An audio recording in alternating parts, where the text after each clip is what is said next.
I'll tell you something few men have the courage to admit. Something buried beneath silence, stares, and the sudden storm in her voice.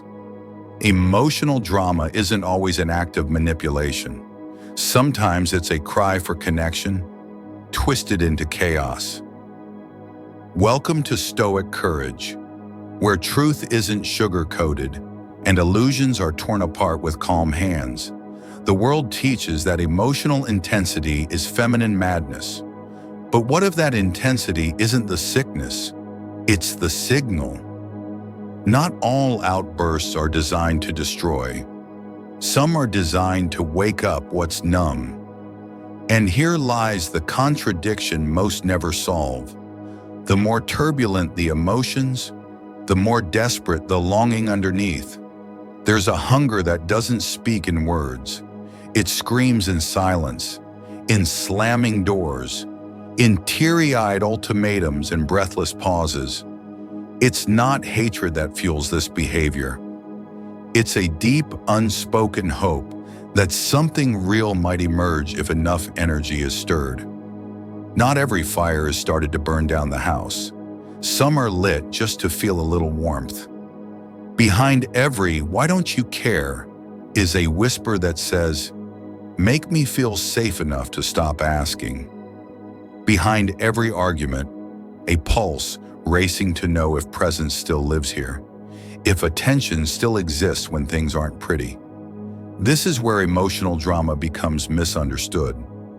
Not as a weapon, but as a test of depth, of emotional resilience, of masculine presence, not to see if it can be controlled, but to see if it can be held. Most men rush to fix what doesn't need solving. They meet fire with water, hoping to extinguish. They explain, they apologize, they try to be understood. But the truth is, the storm isn't asking for clarity, it's asking for stillness, masculine stillness, not passivity, not avoidance, but the kind of grounded silence that tells the storm, "You may rage, but you will not move the mountain." Because the real test isn't how fast the chaos ends. It's whether the man at the center remains unchanged. No one speaks of it, but the loudest emotional explosions often erupt to cover the deepest silence inside. When stillness becomes unbearable, the mind seeks noise, not because it enjoys the chaos, but because it fears what lives in the quiet. This is the dark secret. Drama is not always meant for others. Sometimes it's a desperate detour away from one's own emptiness. What appears as provocation is, at times, a defense mechanism, not against the man in the room, but against the void within.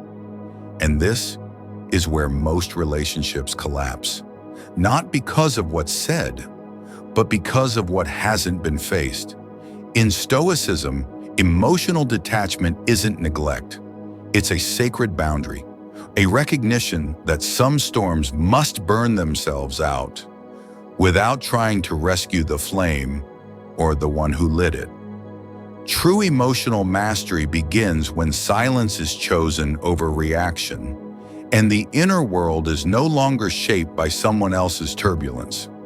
What disarms emotional volatility is not the perfect sentence or the right reaction, but presence, real, grounded, immovable presence, the kind that doesn't flinch when accusations fly or when logic drowns beneath feeling.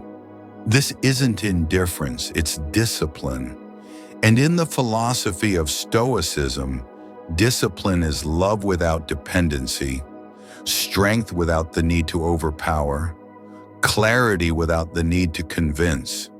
Because when a man remains unshaken while being pulled in every direction, he becomes the calm she didn't know she was seeking. Power dynamics shift not when the louder voice wins, but when the quieter soul refuses to compete. She'll test. The moment may heat, but stillness, that sacred masculine stillness, it speaks louder than any defense, and something unexpected happens. The very energy that tried to control begins to surrender, not in weakness, but in trust. Most men lose long before the argument even starts, not because they're weak, but because they are emotionally untrained. Every emotional trigger becomes a trap, a look, a word, a silence. And without discipline, they fall right into it. They explain too much. They over-apologize. They beg for understanding, as if understanding was the currency of respect. But here's the truth. Respect doesn't come from emotional transparency. It comes from internal leadership. A man who governs himself never needs to convince anyone of his worth. He simply becomes undeniable. And that is what most never understand. Here's where the dynamic shifts completely.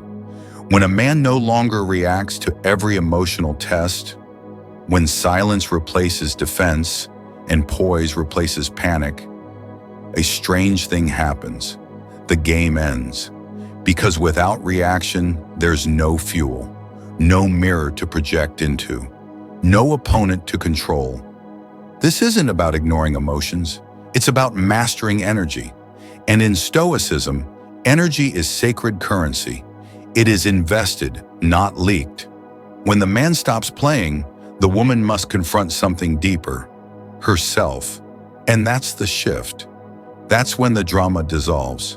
Not because he fixed her, but because he led himself. There comes a moment, not marked by words, but by silence.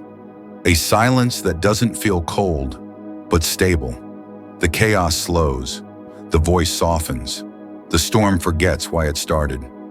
Because the one it was trying to shake never moved. This is what Stoicism in relationships looks like. Not apathy, but unshakable presence.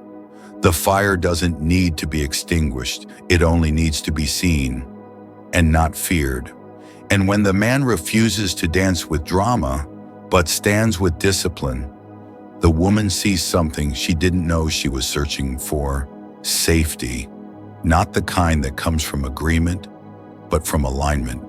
Not from control, but from calm. In the end, the drama was never the real desire. The real desire was depth. She never wanted the chaos. She only wanted someone who could survive it without becoming it. That's Stoic courage, not just to endure, but to lead without a word, to be unmoved until all else settles.